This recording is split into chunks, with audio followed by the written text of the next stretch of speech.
యేసే నిజమైన దేవుడని మాకు తెలియదు. అన్ని దేవుళ్ళో ఒక దేవుడని ప్రార్థన చేసుకుంటా ఉన్నప్పుడు దేవుడు ఏం చేశాడంటే ఒక వ్యక్తిని దేవుడు మా అమ్మ దగ్గరికి నడిపించాడు. చూడండి, కొర్నేలి ఇంటికి పేతురు దర్శనమిచ్చి కొర్నేలికి కూడా దేవుడు దర్శనమిచ్చాడు. పేతురుకు కూడా దేవుడు దర్శనమిచ్చి ఎలాగైతే నడిపించాడో అలాగా దేవుడు ఒక స్త్రీని మా ఇంటికి పంపించి, దేవుని స్తోత్రం, మమ్మల్ని ఆ స్త్రీ ద్వారా రక్షణలోకి నడిపించాడు. ఒక సంఘానికి దేవుడు మమ్మల్ని పరిచయం చేశాడు. దేవుని స్తోత్రం.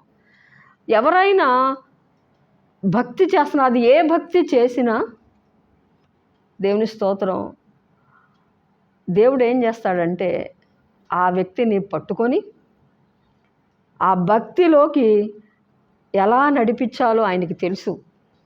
దేవుని స్తోత్రం.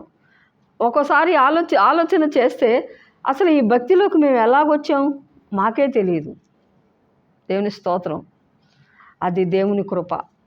మనం ఇలాగ వచ్చాము, మనం ఇలాగ నిలబడ్డాము అంటే అది మన అదేంటంటే మన వల్ల కాదు, అది దేవుని వరము, అది దేవుని కృప. మనల్ని ప్రేమించి మొదట దేవుడు మనల్ని ప్రేమించాడు.